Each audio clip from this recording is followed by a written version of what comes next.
Take 2. Action. So, Isabelle, tell us a bit about yourself. Start with that question. Oh, God.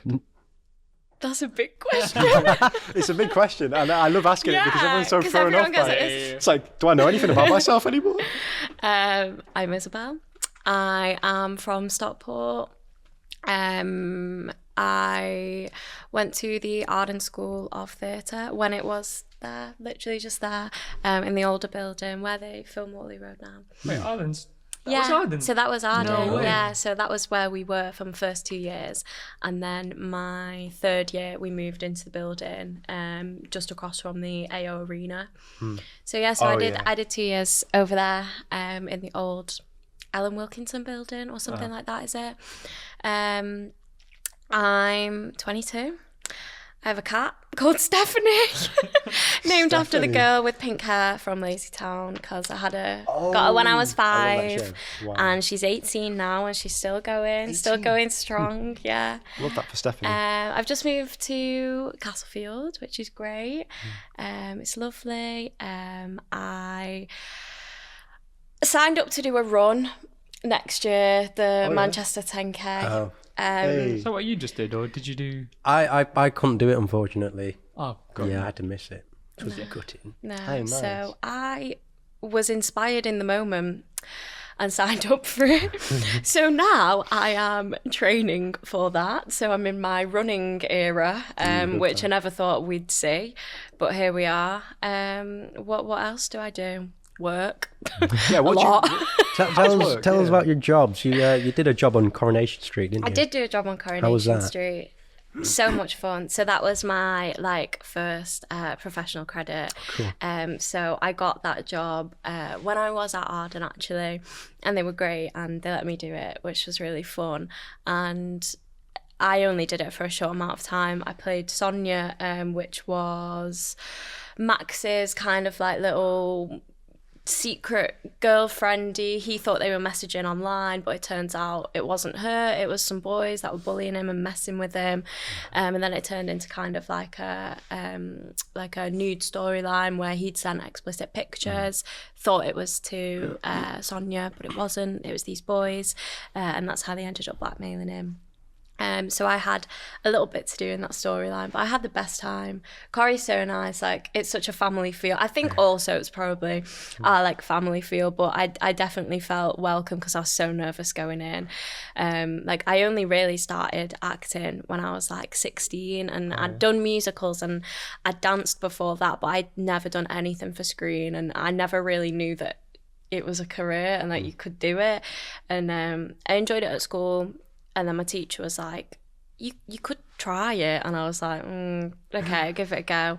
Went to an acting class around the corner, actually. Wow, I'm really associated with this area. Around the corner, actually, Act for TV. And I did the kid classes there. Then I moved on to the adult classes, was with an agent, and then got with my agent that I'm with now, who is also based around there. Oh, really? Yeah, I know, really. Coincidence. It was also based around there, Alex Priestley, and auditioned for ages, just wasn't getting anything, just, but you've got to keep going. Every single no is like more fuel, and you got to keep going. And so yeah, that was my first one, and so grateful that they gave me that opportunity, because then I feel like you get that first job and you think, I can do this, like, I've got that confidence now, and someone's believed in me, so then maybe someone else will believe in me and give me another shot. So yeah. You get that that ball rolling. Yeah, 100%. You start building up some momentum. Yeah, because I feel like, it can feel like you feel like, what do I do? Like I'm trying and I'm doing everything, and I'm going to classes and like I'm spending hours on a self-tape and I'm just not getting anywhere. And then you get that one chance and you think, oh my God, thank you. Thank you so much for trusting me. And then I think you literally do, it just gives you this boost and you think, no, I can do it. And like, I just feel like your tapes get better. And when you're at class, you just take more information in and you build up a group of peers that, we're all in the same position as you, but really root for you. And I think that's what I love about this industry, industry is that I feel like a lot of people have preconceptions that everyone's like really jealous and really like, oh, not happy for you when you get a job. But I just feel like when my mates get a job, that is the best feeling in the world. And I feel like I'm there with them. I feel like I'm going on that journey with them. And everybody that I've met like at work and doing other jobs and stuff, everyone's just wants you to achieve, and I think that's great about this industry. Yeah. It's true. I mean, like, it's the right mentality to have, because like from an outside point of view, from someone they might think like it's competitive, like, oh, you're up against each other if you look similar. But it's not. It's like when it's your turn, it's your turn. Exactly. And as long as you've got patience, then 100%. Everyone's unique in their own way. You can't be someone else. No, so exactly. You can and only I think, be the best version of you. 100%. And I think that took me a long time to learn. And probably when I was at drama school, I definitely learned to trust myself and to just be myself, and that actually is enough. And I was constantly like, oh, shall I dye my hair? Shall I put some fake tan on? Do you know? And I was just like, I need to change everything about myself in order to be castable. But then I was like, yeah, but I'm enough, and I am castable in my own way, and something will come along. And I'm a massive believer that everything happens for a reason. And you've just got to wait it out, and your time is going to come, and it'll happen. Yeah. And you're not doing too bad at the moment either. No.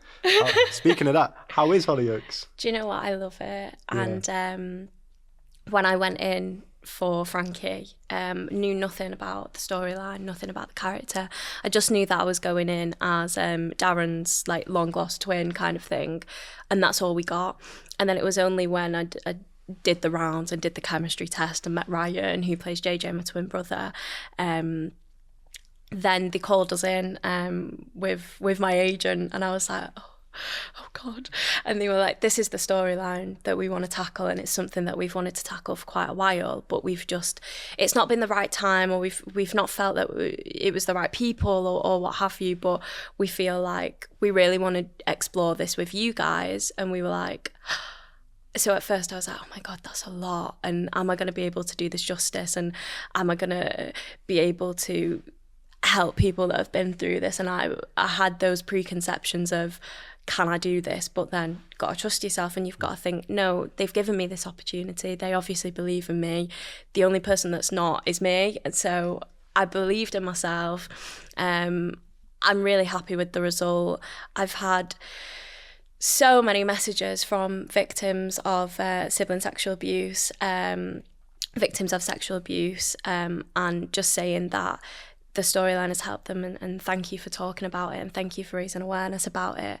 And that is more than I could ever ask for, because that's all I wanted to do. Yeah. Mm-hmm. It's the rewards of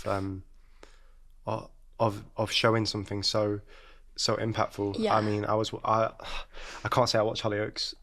It's okay. Yeah. Don't worry. But I watched an episode for you, actually. Oh God, thank you. There was a scene which I watched, which I thought was beautiful. So hats off to you for that. And it was, you were on the bed, and I believe it was your dad who was talking to you, and you just break down. Yeah.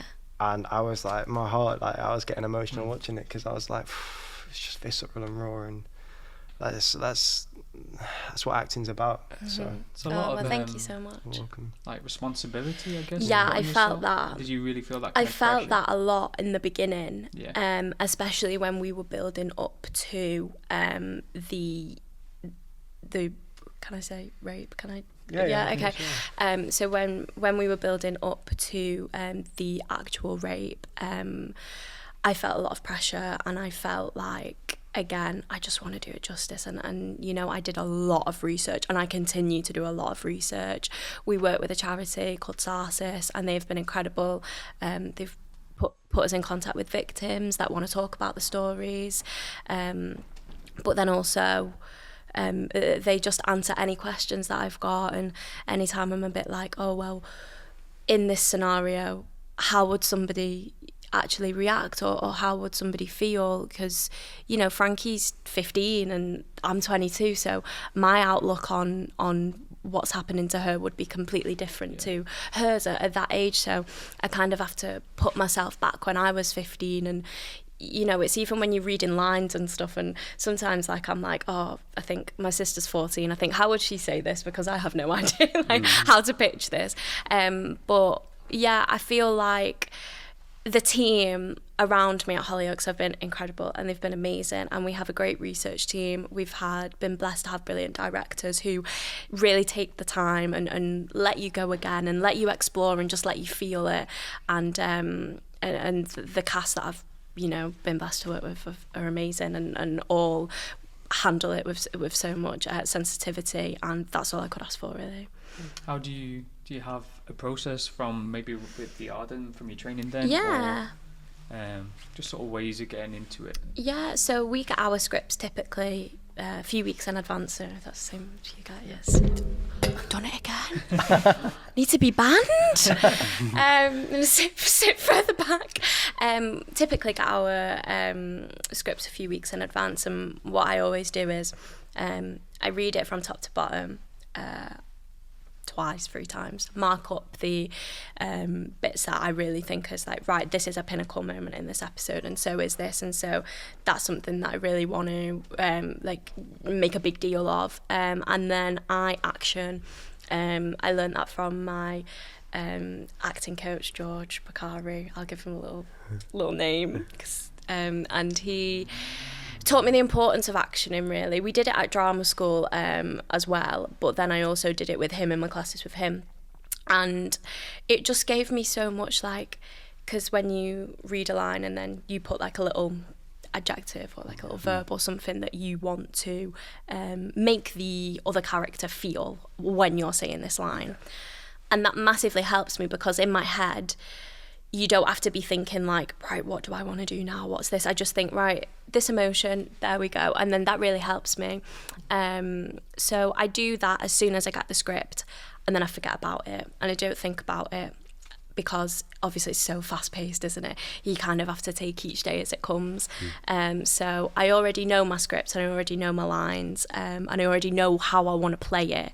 And then when we get on set, me and Ryan and Suzanne and Ash and Jess, we usually run things through first on our own, and then we'll do like a crew block, and we'll do like a line read and everything like that. But we kind of like to go through things before we do it, I think, because everybody's so like really wanting to get this storyline right and do it enough justice.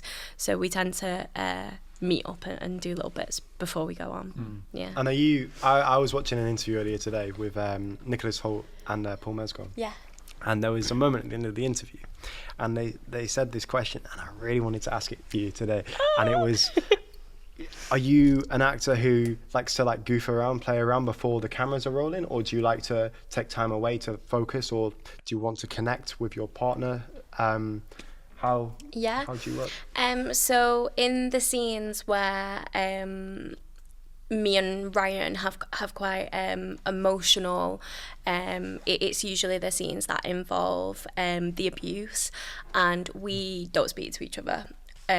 So we'll go on set, I'll say, hi, you okay? And make sure each other's okay.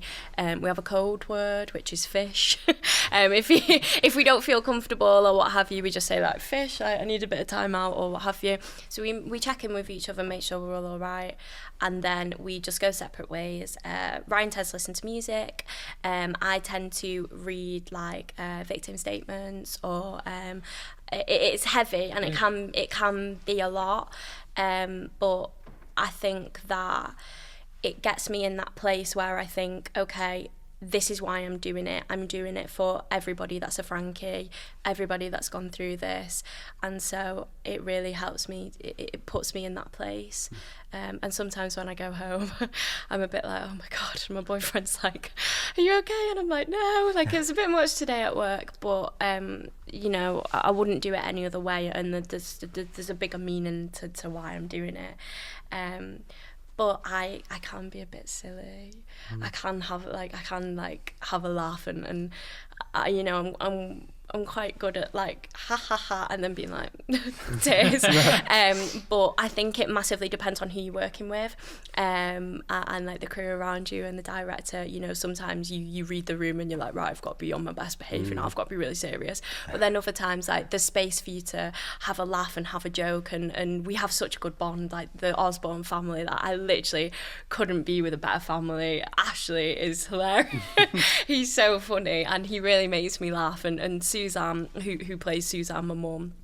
It's just brilliant, as is Jess, and we have that relationship where you kind of know if someone needs a minute, we'll back off and we'll give them a minute. But then, you know, sometimes we do these scenes and you've got to have a laugh, because otherwise you get in this place where you just go down and down, and it can be really hard. And I think you've got to be able to pick yourself back up. You've got to be able to have a laugh at yourself. And, you know, when someone says something wrong, it's funny. Like when someone messes up, it's funny. Like, you've got to laugh. So I think, you know, I do allow myself to be a bit silly sometimes. And with some of these scenes as well, like obviously with soap you don't get as many takes as you might have with other TV shows. Do you find that the pressure, do you feel the pressure when you've got maybe three takes in a certain camera shot to get to a point of like raw deep emotion? Do you know what? I actually don't feel, because I think as soon as you put pressure on yourself, it's not going to work and it's not going to come.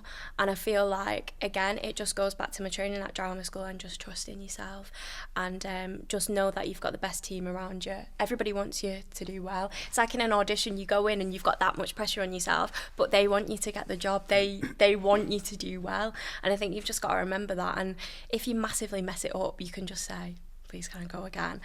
And they'll be like, yeah, of course you can. Like, you know, you can go again. Do you ever suffer with imposter syndrome? Yes, all the time. I suffer with it. I think I probably always will. I'm quite an anxious person in general.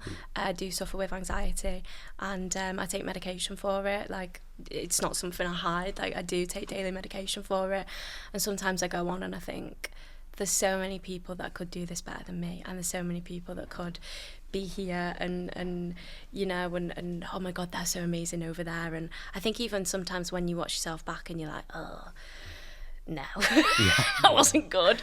But then I think I'm here for a reason. You know, they've trusted me, and I think hopefully as I get a little bit older and you know, more experience, because I still feel brand new, still feel like a baby, and I'm hoping it'll come. I'm hoping, you know, but then you see people like Michelle Keegan, and she's like, like sometimes I feel like I shouldn't be here, and I'm like, okay, well, if she feels like that, I think it's okay for me to feel like that sometimes as well.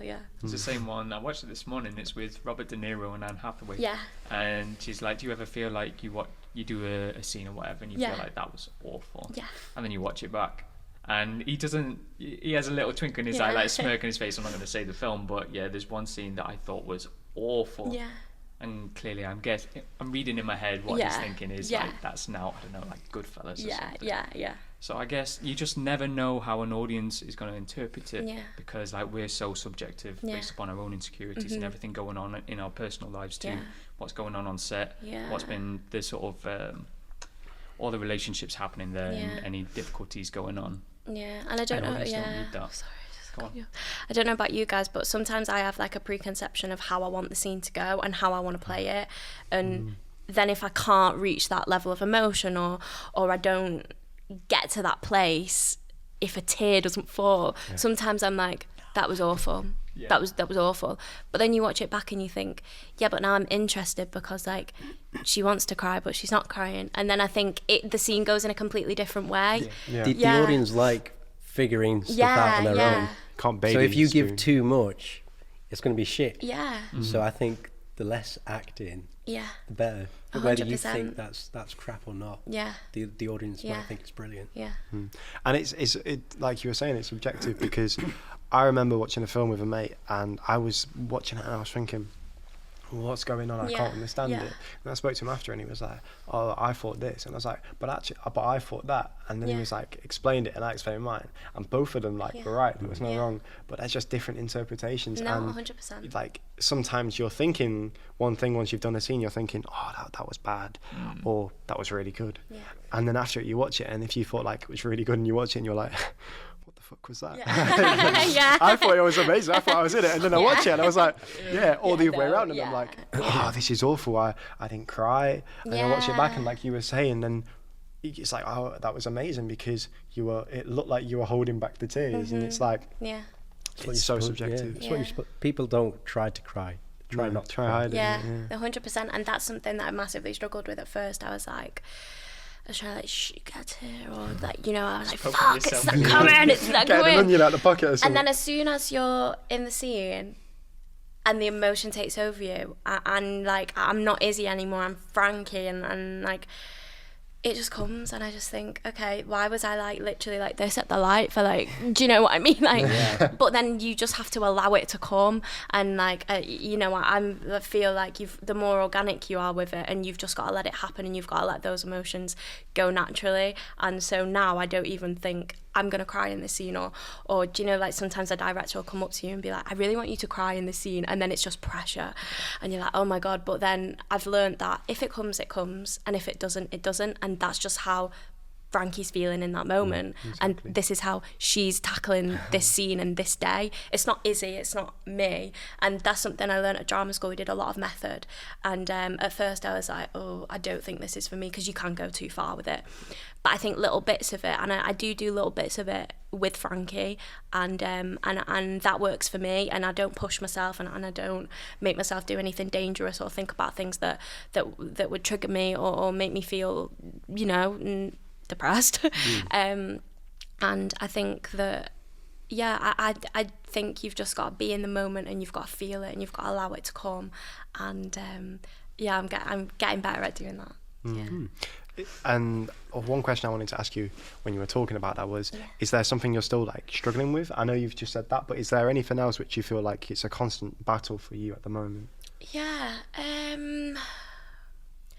I honestly do, and it massively is just like the anxiety around like the storyline, and then doing it well, and then also like I feel a lot of responsibility for people that have gone through this, and you know, like you want to give everybody a big hug and just be like, oh my god, you know, and sometimes I can feel quite anxious about going to work and doing a good job, and you know, like I get Sunday scaries, like, you know, like sometimes I'm like, oh god, it's work tomorrow and I've got to do this, and I've got this scene coming up, and oh, I feel underprepared or what have you, but I'm not. I'm so prepared and I'm ready, and I feel like I mean I get anxious going Sainsbury's, like, do you know what I mean? Like I get anxious going in front of the camera, but I feel like I'm getting a lot better with that, and I've got a massively supportive family network, friend network, my boyfriend, and yeah, they're helping me see, you know, like,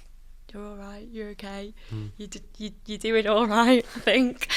So yeah, that's and no one's perfect, like, oh no, oh my god, no, literally, like, we didn't Al Pacino again say he's still trying to figure out his craft, like, even now, and he's what, nearly 90, so if I'm lucky enough to be doing this, you know, when I'm like 50, 60, you know, I'm still gonna be like, yeah, I'm anxious. I'm nervous. Do you know what? That's the fun of it, though, as well, isn't it? Like, it gives you like an impetus to like keep improving, 100%, keep figuring out.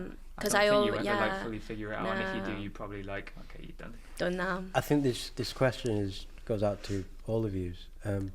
Not necessarily the craft, but like working with people who might hinder you in terms of their behaviour or their ego, and the sort of politics that goes on behind the scenes, and the work environment. Yeah. How would you navigate that if it's like a toxic work environment? That's a good question.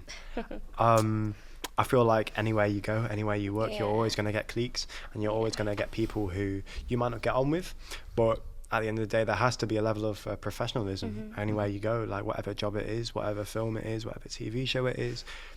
Like, the way I work is, as long as I'm respectful to people and I'm doing my job and I'm prepared, then that's all I can do. And if people like that, great. If people don't like it, it is what it is. It shouldn't bother me. There's a book that I lent you a while back. Oh no, you bought it after I recommended it. It's called The Courage to Be Disliked. And it talks about, because that's a big thing for me. I've got stuff coming out and I haven't quite like had that platform yet. Or I've sort of started to have a taste of it, and like my anxiety went through the roof after the first like taste.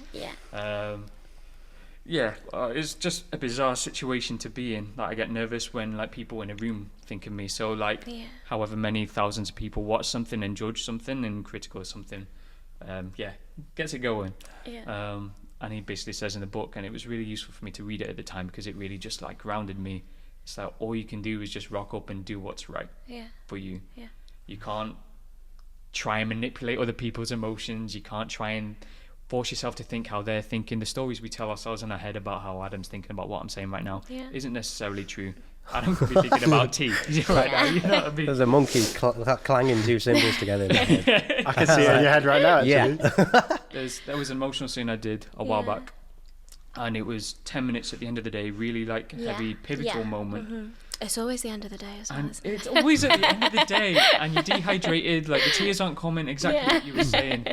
And it's frustrating because I'm just like, Matt, you really wanted to cry because... And it's also not coming. The pressure, Yeah. And all Matt was thinking of was, they think I'm kind of crap because I'm not doing this, or they need me to get this, or they're like, come on, let's go, because as soon as 6 o'clock hits, money gets involved and pressure and all that. Mm-hmm. All you can do is just do what's right and trust yourself. Like listening to you talking about how much you trust in yourself, I really believe it and respect you for it. Oh, thank you. And I think... we learn at drama school, like, you leave your shit at the door. Like, if you've got a problem with somebody, you leave that outside and you come in the room, and we're professional and we work together. And if you don't really like me as a person, I'm still learning to deal with this myself, but you don't like me, and that's okay. And you know, we can't like everybody and we can't get on with everybody, and that's the same in any workplace. You know, like, we could work like 9 to 5 and I don't know, Tesco. Well, I'm really like repping all the supermarket. Like, we could work 9 to 5. We could work somewhere else and have that same environment. And I think you do just have to kind of like go in, do your best, trust yourself. And if you don't really want to be friends with them outside of work, that's fine. If you do, brilliant. And I think that's all you can do. I feel like this episode's been really good so far, and I feel like there's only one way to end this episode, and that is a question which I'd be fascinated to know, and I think the audience would be as well, which is, do you have any advice for maybe people watching at home or listening who aspire to be in the industry? Yeah, I get this question quite a lot. Sometimes I do like little Q&As on my Instagram, and I try and respond to everyone, I promise. But yeah, I get this question quite a lot, and I mean, for me, I only started acting when I was like 16, and you know, some people have been doing it since they were like kids, and I had no idea. I did like dancing and singing and stuff like that, but acting's a completely different ball game, and I knew nobody in the industry. I had no idea what to do, and me and my mum, we were just going through like acting classes in Manchester, and literally as simple as that, find an acting class near you, go and see it, see if you like it. That's the most important thing. See if it's fun. Like, it's got to be fun. If it's not fun, there's no point in doing it. So I went to Act for TV in Manchester. They also have them in Leeds, they have them in Liverpool. Amazing training ground. I learned so much there from the tutors, because they're all working actors, they're all working in the industry. You meet good people, like mates that you can do self-tapes with. That's so important. So I'd say, first of all, go to an acting class, read plays, read books, go and see stuff, go and see theatre. Like, you know, I don't do it enough, and when I go, I think, this is amazing, this is so good, I want to do this all the time. Surround yourself in that industry, because you never know, you might be sat next to like bloody producer of something massive, and you get talking, and it's just great, and you make these contacts and you can network. There's an amazing actors bar in Manchester, 53-2. We love it. We go in there all the time. You know, it's just nice to go and sit there and just chat away to people, and just talk, like put the phone down, like find out what other people are doing around you, and write your own material. I love writing. I love writing my own stuff, because if, like, you know, the auditions aren't coming or what have you, create your own work. Like, write a little play and find some mates that want to go and read through it, and just stuff like that is so good. And I'd say reach out to some agents, write your emails. Casting directors are always great to email. If you go on like There's like a casting networks, if you go on there, or even if you go on the website for some casting directors or agents, they'll always say, like, email us, this is what we like, this is the style of email that we like, this is what we want to hear, this is what we want to see. So you can always tailor your emails, and I think that's really important. Make it personal. But most importantly, don't give up. If it's something that you want to do, it's going to happen. Trust yourself. Trust yourself. I feel like the tagline is going to be trust yourself. Yeah. Trust yourself, and it'll happen and it'll come, because I tried for a long time and it wasn't happening, and I didn't give up. And every single person that's ever said no to me only made me want to do it more. Fuel to the fire. Yeah. Poetry. It's poetry. That's a gorgeous way to end the episode. It is. Yeah. Well, thank you so much for coming. Thank you so much for having me. I've had so much fun, and it's been great. Oh, beautiful. Thank you. And that's a wrap. That's a wrap. That's a wrap. Woo! Boom.